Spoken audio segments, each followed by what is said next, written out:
The Endless is a 2017 indie cosmic horror film by Justin Benson and Aaron Moorhead, who also star as two brothers returning to the cult they escaped as kids. At first, everything seems weird but harmless. Then you notice the people haven't aged. Some claim to have seen God, and time doesn't behave normally here. This film is technically a companion piece to their earlier movie, Resolution, 2012, set in the same universe and expanding on its themes. Both films deal with an invisible, possibly alien force that traps people in time loops, forcing them to relive events endlessly. Some loops reset every few seconds, others last days. No one knows who or what is doing it. Shot on a tiny budget in Southern California, The Endless became a cult hit after premiering at Tribeca. It's known for turning a basic desert cult story into something much bigger, an exploration of free will, perception, and cosmic indifference. The entity behind it all is never explained, and that's the point. It's something beyond our understanding, which makes it peak cosmic horror. The Ritual, directed by David Bruckner, is a British horror film that combines Norse mythology with cosmic dread. Released in 2017 and based on the novel by Adam Neville, the story follows four friends on a hiking trip through the forests of northern Sweden. After taking a shortcut through dense, unmarked woods, they begin experiencing hallucinations, strange symbols, and the feeling of being watched. The true horror of the film lies in what stalks them, a creature tied to Norse legend known as Modor, a Jotun, and child of Loki. This entity doesn't just kill, it selects worshippers, imposing its will through fear, visions, and isolation. Survivors are offered a form of eternal life, but only if they submit. What sets The Ritual apart is its blend of folk horror and cosmic terror. The creature is otherworldly, ancient, and worshipped like a god. It doesn't speak or explain itself. The forest becomes a psychological trap, and like in most cosmic horror, the closer you get to understanding it, the more powerless you feel. Spring, directed by Benson and Moorhead before The Endless, is often called Before Sunrise Meets the Fly. Released in 2014, it tells the story of an American man who escapes to Italy after a personal tragedy, where he meets a mysterious woman named Louise. The romance slowly unravels into something much larger. Louise is not entirely human. The film blends body horror with romantic drama, but at its core, it's cosmic horror. Louise is revealed to be a centuries-old being who transforms every 20 years, resetting her biology through a bizarre regenerative process involving ancient DNA. Her condition isn't explained with science or mythology, it's somewhere in between, tapping into the unknowable. Shot across the Italian coast with a minimalist budget, Spring stands out for its grounded dialogue, naturalistic cinematography, and emotional weight. It doesn't rely on gore or shocks. The horror comes from realizing you're falling in love with something outside human understanding, and knowing love alone may not be enough. John Carpenter's Prince of Darkness is the second entry in his unofficial Apocalypse trilogy, sandwiched between The Thing and In the Mouth of Darkness. Released in 1987, this film explores the intersection of quantum physics, theology, and cosmic horror. The story begins when a group of scientists and a priest gather in an abandoned church to study a strange container filled with swirling green liquid. This substance, they learn, is the essence of Satan himself, but not in the traditional sense. Carpenter's version of evil is extraterrestrial and ancient, a force that predates religion and was misunderstood by early humans. As time breaks down and reality bends, the team is haunted by shared dreams that might be messages from the future. The film suggests that evil is not spiritual, but a mathematical certainty, an inversion of God waiting on the other side of a mirror. Prince of Darkness was divisive on release, but has grown in status. It's one of the first mainstream films to take quantum theory and apply it to metaphysical dread, showing that science can uncover horrors just as terrifying as any demon. Directed by Italian horror legend Lucio Fulci, The Beyond is part of his unofficial Gates of Hell trilogy and is often cited as one of the best examples of European cosmic horror. Released in 1981, the film follows a woman who inherits a Louisiana hotel, unaware that it sits atop one of the 7 gateways to hell. The plot is fragmented and surreal by design. Strange accidents begin happening around the hotel.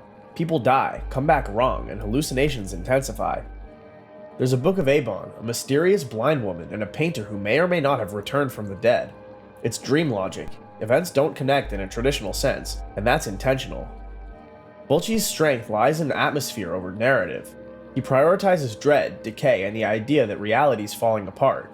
By the final act, the characters step into a literal void, a cosmic realm of nothingness, suggesting that death isn't an end, but a doorway to incomprehensible horror. Though not mainstream, The Beyond has become a cult staple for fans of Lovecraftian terror done through the lens of Italian horror's excess, gore, chaos, and surrealism with no escape. Black Mountainside is a 2014 Canadian indie horror film directed by Nick Sostakowski. Set in the snowy wilderness of northern Canada, it follows a team of archaeologists who discover an ancient pre-Ice Age structure buried in the permafrost.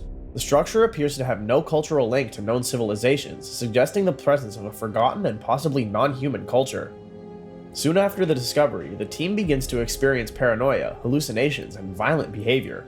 Their communications break down, supplies dwindle, and isolation takes hold. The influence appears to come from a mysterious figure, something appearing as a talking deer, that may be connected to the structure and is slowly driving the team mad. The film is a spiritual cousin to John Carpenter's The Thing, sharing themes of distrust, isolation, and psychological decay. What makes Black Mountainside stand out in cosmic horror is its explanation of ancient alien intelligence and psychological manipulation, without showing much at all. The horror lies in the suggestion that human minds can't withstand contact with whatever built that ruin. Directed by Jonathan Glazer and released in 2013, Under the Skin is a British science fiction film starring Scarlett Johansson as a mysterious woman who lures men into her van, seduces them, and leads them to their deaths in a black void. Though not traditionally categorized as horror, its tone, themes, and imagery place it firmly within cosmic horror territory. The film was loosely based on the novel by Michael Faber, but strips away most of the exposition. We're given no backstory, no clear explanations. The alien, disguised in human skin, moves through Scotland learning about us, but never connecting. The victims are consumed in a surreal space where their bodies are absorbed into a black liquid. The film was shot largely with hidden cameras in real public spaces, adding to its uncanny realism. What makes Under the Skin resonate as cosmic horror is its portrayal of an emotionless superior being trying to mimic humanity, and ultimately failing. The alien learns empathy, but this awareness leads only to vulnerability, confusion, and death. Contact with the human condition is too much, even for something from the stars. Released in 2022 and directed by Rebecca McKendry, Glorious is a single-location cosmic horror film that takes place almost entirely in a public restroom. A man named Wes, distraught after a breakup, stumbles into a roadside bathroom, only to discover that the adjacent stall holds a godlike entity voiced by J.K. Simmons. This entity, known only as Gat, claims to be a cosmic being who is guarding the universe from collapse. It speaks through a glory hole in the wall and informs Wes that he's been chosen for a critical role in preventing an ancient evil from returning. What begins as absurd gradually morphs into something more philosophical and terrifying. Despite its odd setup, the film is deeply committed to cosmic horror themes, insignificance, the unknowable, and sacrifice. The creature isn't evil, but its logic is beyond comprehension. Glorious earns praise for blending absurdity and existential dread, proving that even a bathroom stall can serve as the entry point to the incomprehensible.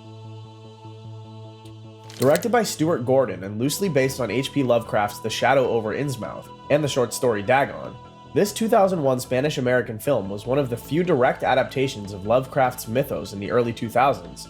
It follows a young man and his girlfriend who get stranded in a decaying fishing village after a boat accident. As they explore the town, they discover that the locals have been worshipping sea deities in exchange for wealth and fertility, eventually interbreeding with aquatic creatures to produce hybrid offspring. The protagonist slowly realized that he may have a much deeper connection to the town, and to the ancient god Dagon, than he ever imagined.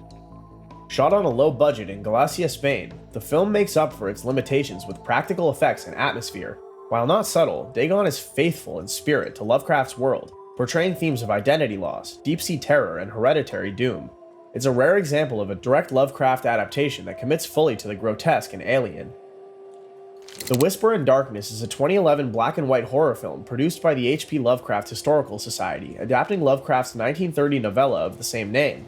Set in the 1930s and presented in period style, the film follows a folklorist investigating strange reports of alien activity in rural Vermont. The story involves the Migo, a race of fungus-like extraterrestrials capable of extracting human brains and preserving them in canisters. Their motivations are never fully explained, but they appear to serve some cosmic force and conduct experiments far beyond human understanding. The protagonist, skeptical at first, is gradually pulled into a conspiracy that leaves him questioning reality and his own fate. The film was praised for its faithfulness to Lovecraft's tone and era, emulating 1930s horror cinema. While it expands on the original story in its third act, it maintains the central Lovecraftian fear that humanity is at the mercy of cold, powerful beings whose goals don't align with ours. It's niche, but one of the most loyal visual representations of Lovecraftian cosmic horror to date. Directed by Danny Boyle, Sunshine is a 2007 sci-fi horror film that begins as a space survival thriller but gradually veers into existential cosmic horror. Set in the year 2057, the film follows a crew of astronauts tasked with reigniting the dying sun using a massive nuclear payload. As they near their destination, they encounter the wreck of a previous failed mission, and everything begins to unravel. What starts as a science-driven narrative turns disturbing when the crew discovers that the original ship's captain has gone mad. He believes that humans are not meant to approach the divine, and that their very presence near the sun is an affront to nature. He becomes a vessel for destruction, claiming that the closer one gets to cosmic power, the less human they remain. Sunshine explores themes of hubris, isolation, and the frailty of human consciousness in the face of cosmic scale. Boyle blends realistic science with surreal imagery, leading to an ending that leaves viewers questioning what they just saw.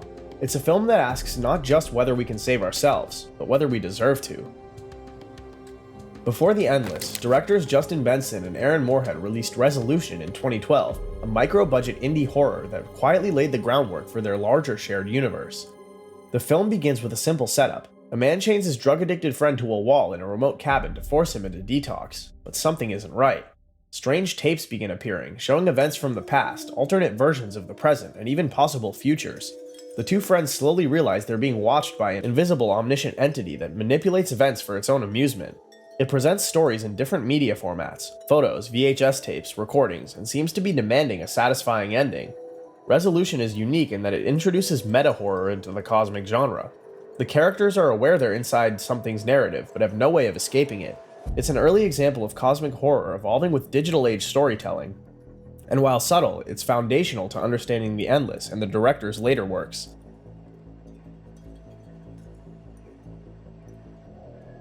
Beyond the Black Rainbow, directed by Panos Cosmatos, is a 2010 Canadian film that blends experimental visuals, oppressive sound design, and vague narrative into a slow hypnotic descent into madness.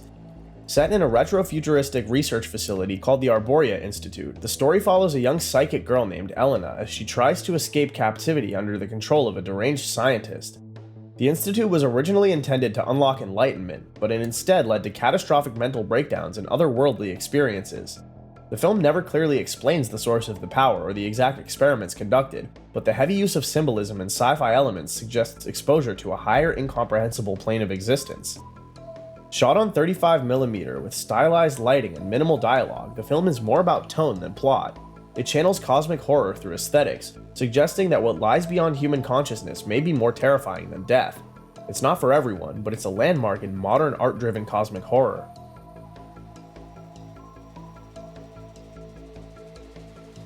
Also directed by Panos Cosmatos, Mandy is a 2018 revenge horror film that mixes psychedelic visuals with occult horror and cosmic themes.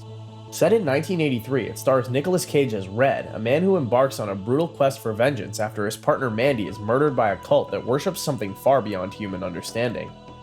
The cult, led by a failed musician turned self-proclaimed prophet, uses a strange black substance to commune with interdimensional demonic bikers, inhuman creatures who seem to exist outside normal reality. The film never clarifies what they are or where they came from, but they obey the cult and dwell in a violent, surreal world. Mandy is less about narrative and more about experience. Its cosmic horror is embedded in the suggestion that there are layers of reality we can fall into, full of madness and ritual, where time dissolves and meaning fractures. It's a hallucinatory descent into grief, rage, and the unknown.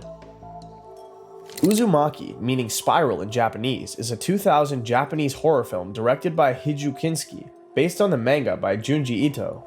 Set in a small town plagued by an inexplicable obsession with spirals, the film follows a young woman who watches as the entire population begins to lose their minds, mutate, and die in spiral-related ways. Spirals appear in nature, architecture, behavior, and even DNA. Snails become human-sized, people twist themselves into spiral shapes, and a strange force compels residents to seek spiral perfection. The film doesn't offer a clear origin, it simply suggests that the spiral is a force of cosmic significance, one that humans are powerless to resist or understand. The movie adapts only part of the manga, and its limited budget led to mixed visuals, but the core idea remains chilling. What if geometry itself had agency? In Ito's universe, horror isn't always about gods or demons. It can be something as simple and eternal as a pattern that infects the world like a virus. And there you have it, 15 more films that pulled back the curtain on something vast, ancient, and unknowable. If you're not sure where to begin, The Endless hits that perfect balance of mystery and menace. But if you want something that lingers, Under the Skin will haunt you for days. We've barely scratched the surface of what cosmic horror has to offer, but the list so far, not a bad place to start losing sleep.